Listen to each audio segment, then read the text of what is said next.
the Troy belt. It's very similar to the previous ones, but this one, I'm told, runs, but has a leaky carb, and the gas leaks out of it every single time he puts anything in there. So, we're going to see why. I want to first look and make sure everything is okay. The blade is fine. I want to look at the oil. So let's do that now. Wow, it's clean and full. That's amazing. There's gas in there. Dry as a bone, just like he said. So far, everything the owner told me is true. I'm going to put you up on the corner and put a little gas down the throat of the carburetor. And I just want to make sure, I want to hear this actually run. In here is 2-cycle fuel. So I'm just going to put it down the throat of the carburetor.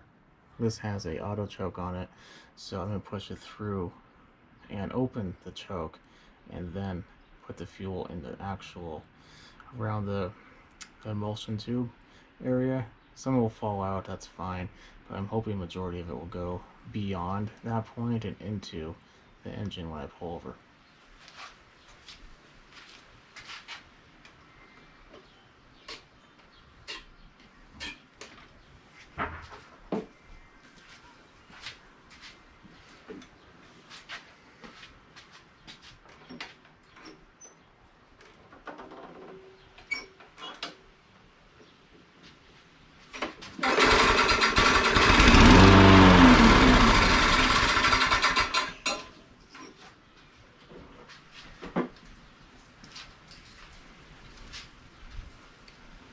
Did you hear what I heard? I think there's something catching on the blade.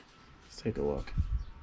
So, I don't think it was anything except just a horrendous amount of grass underneath there.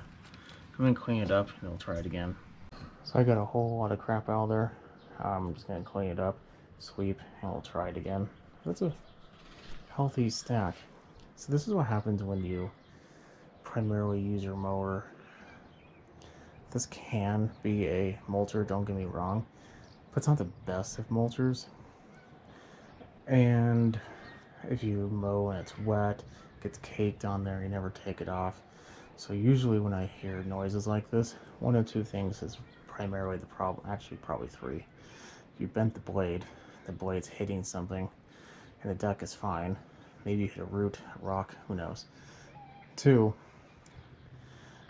this, or three, something's rusted or a screw broke or something, and one of the guides for the air or for the mower itself will have broken off, and then you're hitting it with the blade. That's dangerous. This would have self-cleared eventually. Not a good idea. It would just get worse and worse and worse, and this is a pretty healthy way of rotting out your deck a lot quicker because moisture gets stuck in there, so you don't want to do that. So I'm going to clean it up and we'll bring you back and try it again. I put some more fuel down the throat. Let's give it a pull again.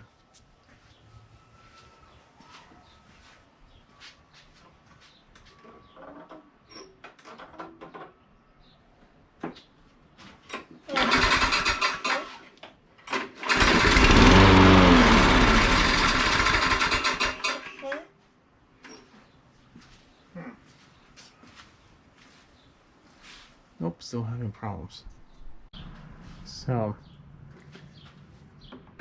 has anyone else been noticing whenever you look on your YouTube stream that everyone is like putting these weird faces on their videos?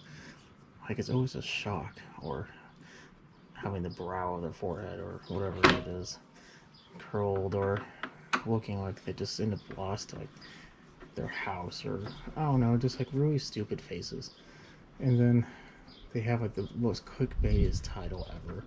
It's like, only I know what this is, and now you must watch my video to get it. And it's something stupid like, did you know that you could go to the grocery store even right before they're going to close and they have to let you in? Well, I had to bring that up because I just checked my phone real quick, and you'd not believe how many of those. Anyway, so I found the reason why. It's kind of stupid, but whatever. And oh, that's stripped. So this is a telltale sign that someone's been in here. If I remember correctly, I think the person who gave this to me said that he did try to fix it, and that's why it was leaking, that he just decided not to deal with it anymore. So I have a feeling that this carb is probably just on wrong.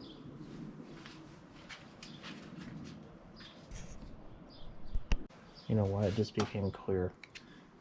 He said that he lost the bowl nut gasket. That's why it's leaking. Well, we have a choice. Do we just believe that and just try to get a new one, or what do we do? Let's see what happens. But I did find out the reason why.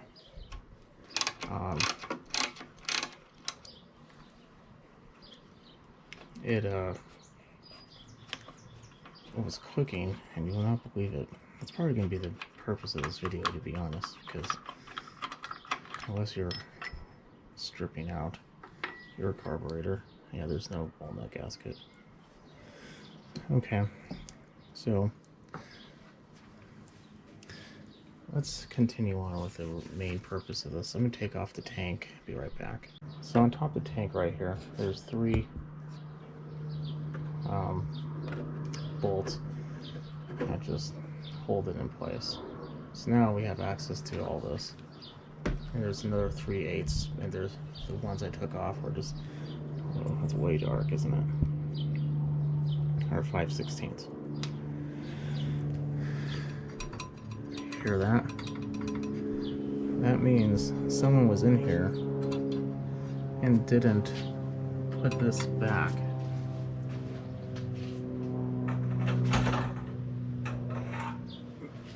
The right way. So when the magnet goes by in the flywheel, it will attract it and pull it towards it, clicking. But when your engine's running, the magnet's moving so fast that it doesn't really have the opportunity to really move or click, or if it does, it's inaudible. Now we're gonna have to kind of remove the shroud.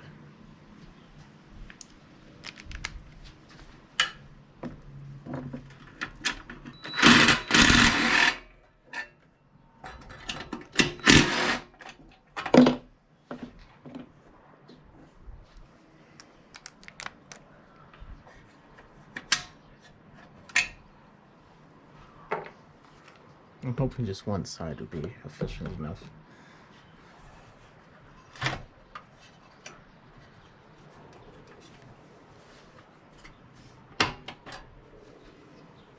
Oil dipstick on the way.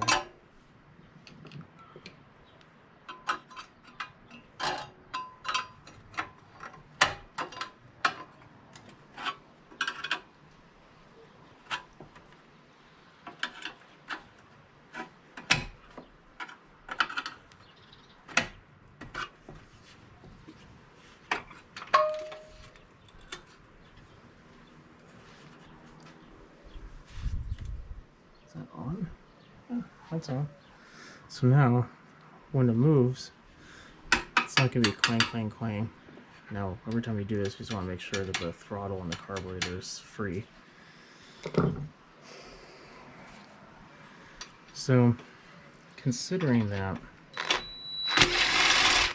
someone stripped out this carburetor, now, I'm not going to say it's unnecessary, because it is necessary. But having one on this style isn't the end of the world. I'm not too happy about that spring though. Might have to put a new one on.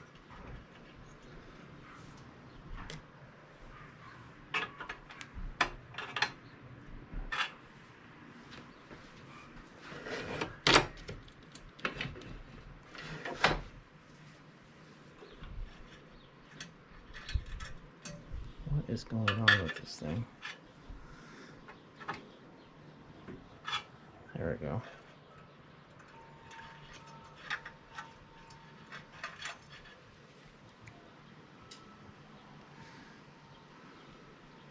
Yeah, I'm just gonna get a new one. I have one somewhere. Anyway, so considering it's stripped, and I don't know much about it to begin with, except it's also needing a bowl nut gasket. What we're gonna do is we're gonna do this. We're gonna take this one.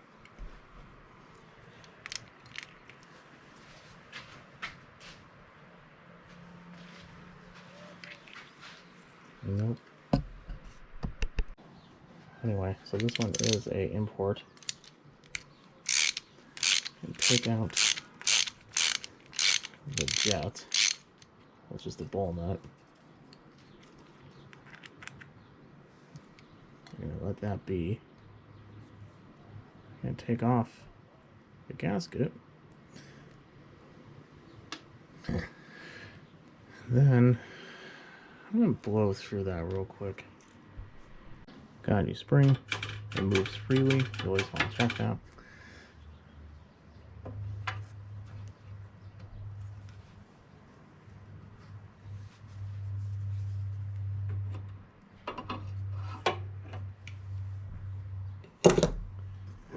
I'm gonna give it a pull on the handle just to make sure there's nothing rubbing.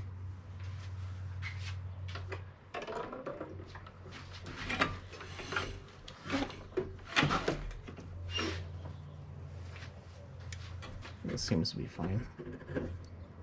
I do need to put in the 3/8 that are going behind the tank, so I'm gonna do that and bring it back.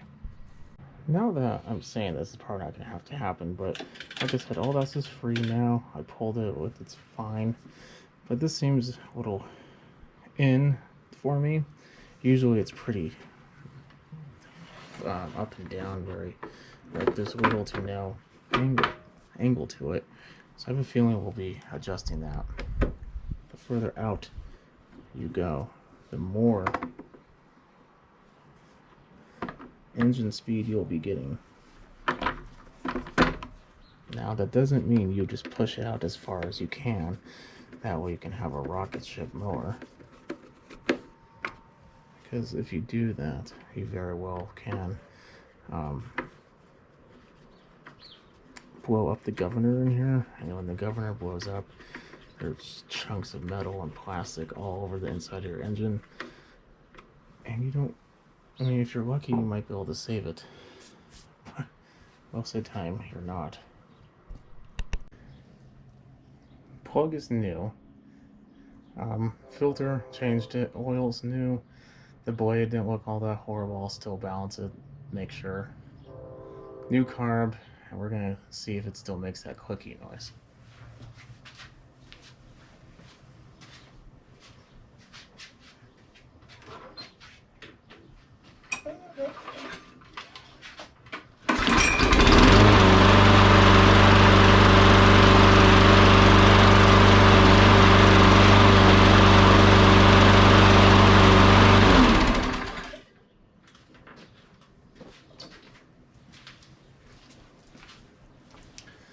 Nope, that seems fine. So this one is a little bit weird. You probably wouldn't ever have this problem unless something hit your mower or someone's worked on your mower. But if your mower is clicking when you first turn it on, especially if it's a Briggs like this one, then check your blade. That's the first one. Then check the under areas, so what is it, the grassy areas, make sure there's nothing hitting there. And then if it's still making that, check your tints. So those three things will help you make sure that if you're having a clicking noise, that you'll find it eventually. If it's a knock, however, you have a bad engine. But this wasn't a knock, this is a click. So hopefully if you have this click noise, then you saw what we had to go through to clear it out and get it resolved. So I hope this was helpful for someone. If it is, let me know. Put a thumbs up, that helps me a lot. Keep on watching. I'll catch you in the next video. Have a good day, and definitely don't forget to subscribe.